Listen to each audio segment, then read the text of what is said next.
Alright, so it's been a minute. First and foremost, welcome back to the shooting bench. I'm Brian. Today we are going to talk about the basics of AR15 cleanliness.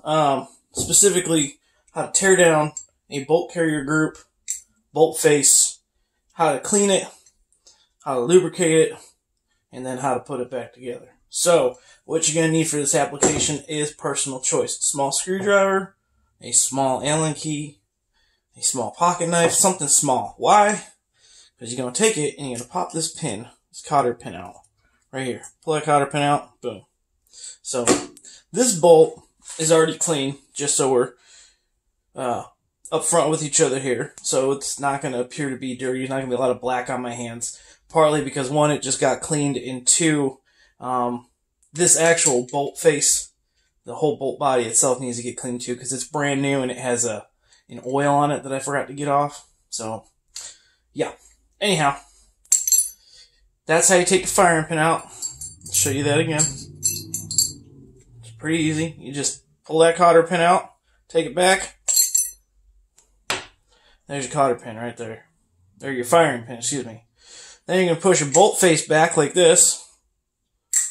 And you're going to take your cam pin and turn it 90 degrees.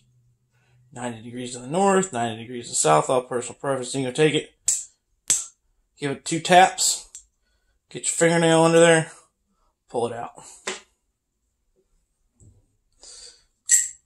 Then you're going to pull your bolt body out. To take your bolt body apart,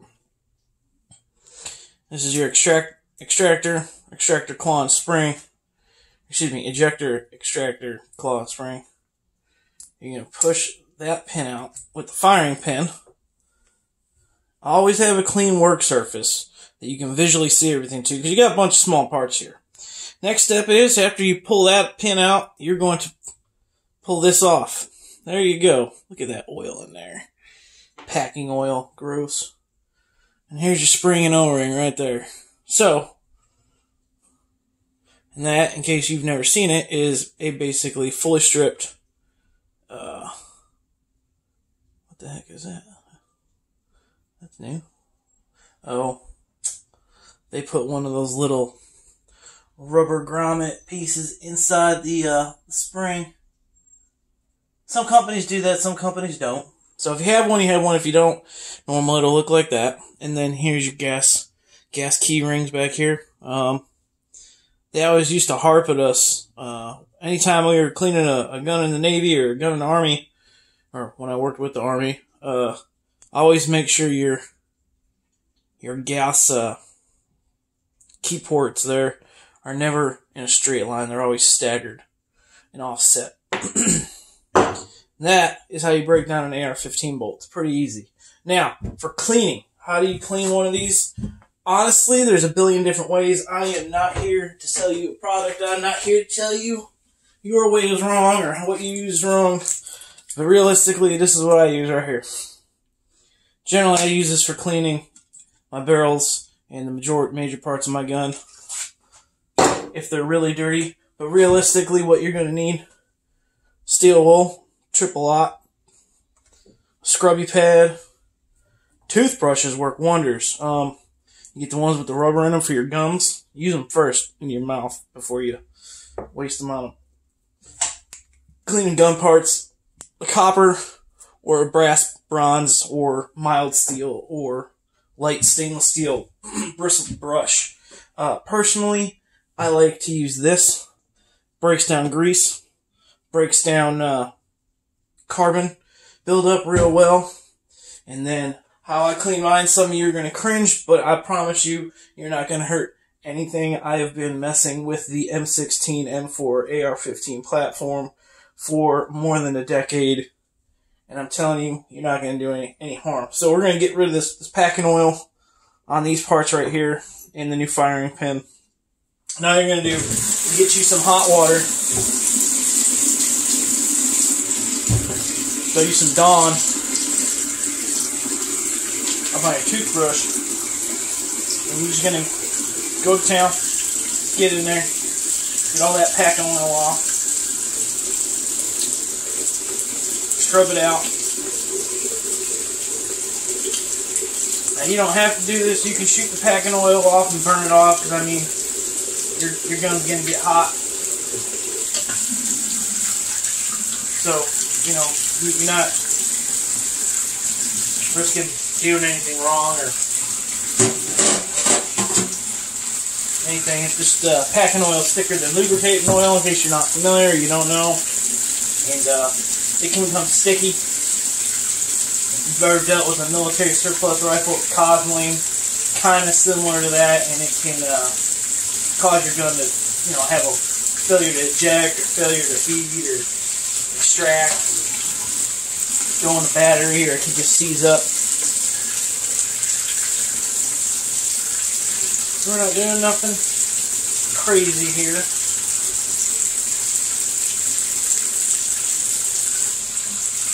Now on the spring, I really don't care about the cotter pin. I mean, the cotter pin you don't got to worry about, even though that's new too. So, and then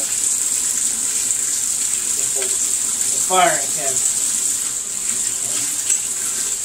Alright, so now let's say that was a really well shot bolt carrier and bolt.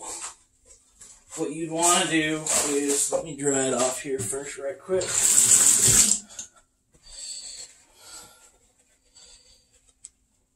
Get in there and dry it all up real fast. See how there's no sheen on it anymore? That sheen got took off, and it's now just the finish. That's what you want. That is exactly what you want, my friends. Alright, so basically, if you were to have shot this and this was, you pulled it out of the gun, all your carbon buildup is going to be right up here.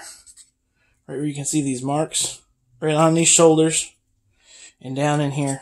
Because this is where your carbon, your gases get blown back in. They get blown through these rings. This is what times your gun. This is what your extraction timing is right here. And then your gas comes through, gets blown in here, through here. This recoils back in, gas comes out here, and if you run a suppressor, you already know that it's a lot of gas. And the faster you jerk that trigger, the more you're going to hate life. Because you're going to feel like you got OC. But anyhow, dry your parts off. And, for one of these, what I like to do is for a hard carbon buildup, I like to go through all the way around it. It takes a little while with a knife, scrape as much off as I can. And then I go through, I scrub it down with the toothbrush in the Dawn, and then I like to take a bronze brush. This is a older one, obviously. And I get in there and I go all the way around twice. And then I take it and I scrub it down again and I dry it off.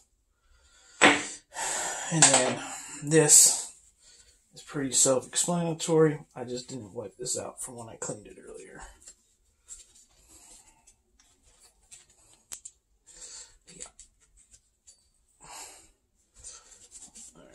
There we go. So, now when you put everything back together, you're going to take the fat side of the spring, because it's a tapered spring. You're going to take that O-gasket side, which, if you don't have one, it'll be the fat side of the spring. I guess we're going to put this back in there. You're going to put that right down in here. Like so. And take your extractor claw, put it on top. You're going to line it up, put it on top, press it down till them holes line up. Real easy like. You're going to take your retaining pin, cotter pin, whatever you want to call it.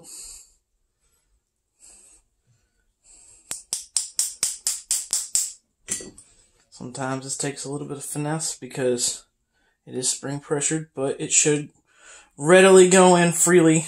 Like, you shouldn't have to overly struggle with it. Use your firing pin. Make sure you get it even-esque on both sides, like so. And your bolt face is reassembled. Alright, now, lubrication. How do we lubricate? What do you use to lubricate? Well, you can use this right here. You can use actual Lucas gun oil. You can use Rem oil. I mean, I got that stuff everywhere, but what I actually have in here is 5W40 liquid moly engine oil. I was at the store, I seen it, and I was like, I forgot gun lube for the day at the range. Not that you need to lube your gun every single time you use it. That's a whole nother conversation. Let's just say people have been using graphite and carbon fiber or carbon dust for decades as a lubricant. Metal on metal dry lubricant. So, while carbon buildup will eventually stop your gun from running, if you're only going to dump 300 or 400 rounds, and you have a decent, well-built, or decent branded AR15, you're fine. You don't need to lube your gun for the day. Clean it, but you need to lube it. It'd be good. But how do you lube it? So you take your oil of choice, your preferred choice, and since I'm not going to be using this particular bolt anytime soon, it's going to be put in storage. So what I do, I just take some on my finger, get you a little bit, run it along the back, and then run it all along here. Any place where your bolt interfaces with the carrier. Some people tell you, oh, you want to run lube down in there. You don't need to, especially if you're putting a bolt up and you're not going to shoot the gun for a while, or you don't intend on using the gun for a while. Like, this is going to be a backup bolt carrier group. You take, same thing, your camming pin, lube that up. Now you're going to want to make sure this hole is lined up, because this camming pin can only go in one way. And if you don't have it the right way, trust me, you'll know it. Because it just won't go in. Come on. I do. Even I made the mistake. Look at that.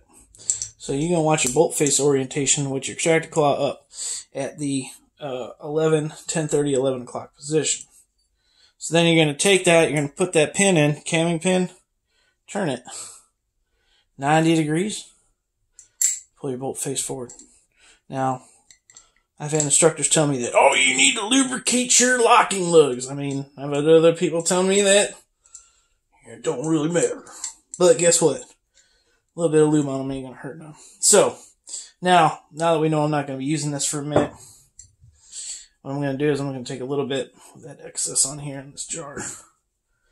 No, not that excess. That's, Jesus, that had, I don't know where the hell all that junk came from. Dirt. I'm just going to put a little bit on the firing pin. Make sure your bolt face is all the way extracted. Turn this over, slide your firing pin in. Push that down until you hear it click. Ensure that is all the way out. Take a little bit of the oil off your fingers. Put it on your cotter pin. Pinch the cotter pin so there is no spacing left in it, like so. And then slide it in that hole quickly. And then it should come back out and stick out right there. There's your cotter pin. Function check is pushed down. Double tap. Doesn't fall out. You're good to go. Now there's a little bit too much oil on this carrier group for me, to my liking right now, so we'll whip a little bit off. But real fast, for those who don't know, if you're watching this, you're probably entry level or you're just needing help with a rebuild or something. There are two types of bolt carrier. Let me go get the other one and I'll show you. There is a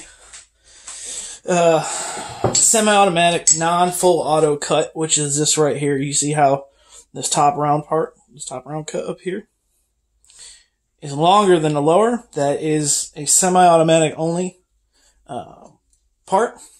Colt, DPMS, a couple other companies do it. Aero Precision makes a non-full auto as well. This is actually a DPMS bolt body with a I forget, something tactical bolt face. I just replaced